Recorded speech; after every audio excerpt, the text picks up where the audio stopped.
Guess what else? The homeowner wins too. Like, if you really think about this, if you really care, there's a lot of stuff going on. Like, do you care about your homeowners? This shows your homeowners that you care about them, and then you will win. It's not you'll win and then your homeowners will care. You have to show them that you care first. That's the first thing, and you do it by showing them doing this weird, awkward thing of making videos, and you just share what you're good at. And yeah, I agree. I want the homeowner to win. I want them to not just like begrudgingly sign a contract with us, but just to totally comfortable, Yeah. understand what's going to happen. And the whole experience does happen. Not everything's perfect. Roofing is messy, but they at least understand what our expectations are and what that we actually do care about them. There's a book that I want to bring up that I can't remember the name of, but I'll put it in the show notes for after. But it was mind blowing. It was a marketing book. It said like magic in the name or something. But what it highlighted was there's a massive value in feelings of like things like certainty, clarity, understanding, connection. And these go way beyond your core actual product, right? So you can say, oh, a roof is a roof is a roof, but there is actually monetary, very high, and I think this story John just told illustrates it perfectly. There's very high monetary value in just being able to provide someone with a sense of certainty on their decision. And part of that is Yeah. like you were setting the whole context of the conversation. He was using your videos to ask the questions you're suggesting to ask, to then ask other contractors in the evaluation. So you're providing value in that aspect. Like there's real monetary value in just him knowing what questions to ask everybody that he's talking to, and then having certainty in his decision that I know these people are going to take care of me. All of that has a actual like monetary, strong monetary value, which clearly like connects your, you're like you were saying, it was like 22% difference.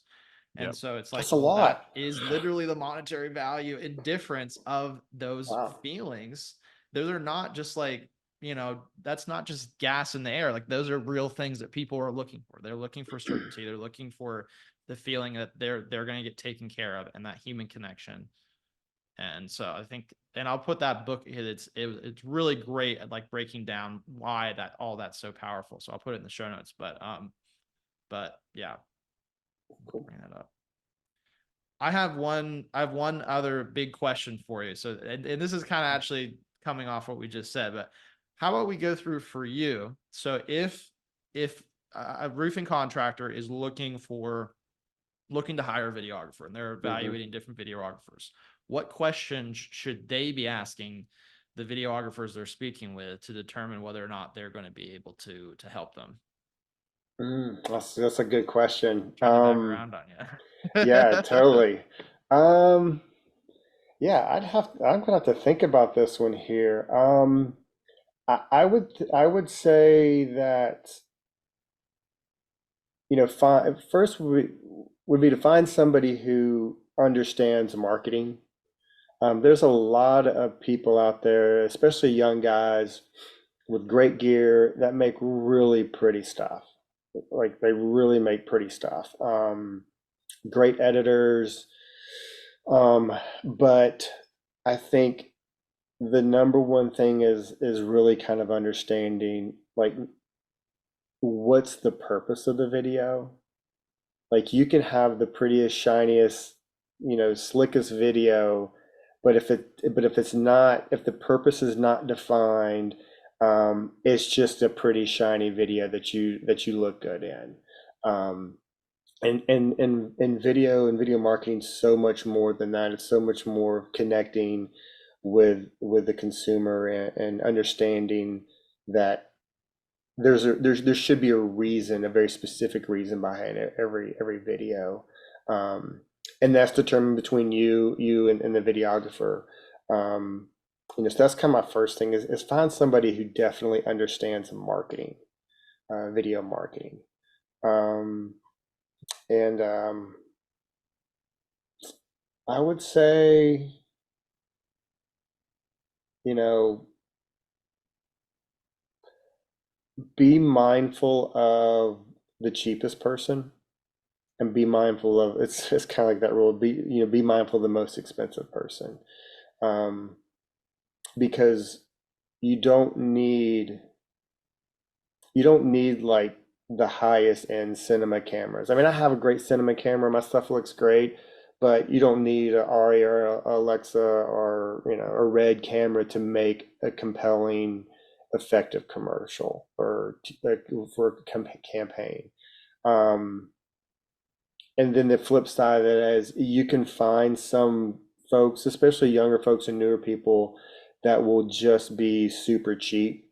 But what you're going to find is that when you're going to turn to them in 6 months to a year, they've run themselves out of business because they've set this low expectation that they cannot make a living on.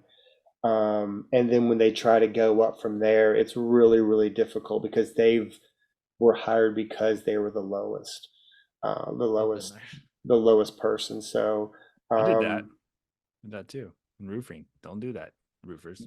yeah, be really mindful of those two things. And the third one is like, your videographer should be really interested in you and your business. Like they should ask questions. They should be curious about what works for you. What are your successes? What has not been successful. I think that those are kind of some surface level, entry level things to like, okay, this is where I'm starting at. And then, after that, it's just like, do you connect with them? Do you like their work? Because for roofers, we're not making movies, right? It needs to be simple, it needs to be clean, and needs to be very intentional. I think those are what win in the roofing world. And I have clients that do really fancy and pretty, nice, shiny things, and that like aesthetics really, really matter. And whereas, there's some really beautiful roofs, high-end roofs and stuff like that, but that's not typically what really sells. So that's my 2 cents on when you're hunting for a videographer. Yeah, I like that. Anything on your side of that, John, that you would add to Yeah, that? don't let Jesse fool you. He has really nice equipment. But I does So, the do. equipment, how much does the equipment matter? okay, I think you, that's a good question too. that's a great question. So what Jesse's saying is exactly right. You need to have a partner. This needs to be somebody it's a long-term relationship with. Mhm. Don't need to just hire them one time and just shoot for the moon. Yeah. I'm constantly when we're done shooting, we shoot half day, 5 hours, whatever it is. I already know it's exhausting to do that for me personally. It's exhausting because you're in front of camera, you're trying to get these things done. I could never be an actor because I can see how hard it is. But I also know I'm like I want to shoot more video already because I see the actual ROI. There's actual return on investment. I know that I'm also setting up my team that each time we shoot videos for Cameron and Clay soon, I'm helping them be successful. So they're going to have a better work environment. And it shows that I'm investing in them to help them sell roofs. Uh, I think that you need to pick someone who you can work with at least a couple times a year. I don't think that's a crazy number. Like that's it. Most people be like, "No, that's crazy." You should do it at least 2 times a year.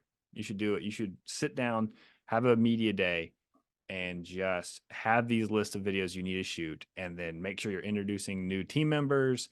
Make if you have to edit some of the about us videos, whatever it is, whatever you think you need to do to change, you need to be doing this actively. This will help sell roofs and it will help your team culture and it will help your sales grow and you will be able to sell at a higher profit margin. It will happen. It does for me. And I don't even do it enough. I need to do it more. So get me on the schedule, Jesse. I need to Well, do it again. listen, I'm ready to jump back in there with you. It's been a few months since we've done some stuff, but yeah, to kind of answer your question, AJ. You know, my gear that I have, it is great gear. Like you can, like one of my cameras is Netflix approved. That just sounds really, really fancy and impressive to somebody. But at the end of the day, you can make perfectly Great content, especially in this sphere of roofing. If you're going to TV, I think it's going to definitely make a big difference. If you're doing TV spots, that's an elevated level of production, for sure. It's going to But be if on a you're, high definition, big screen often. So like you have to have a certain quality. yeah, and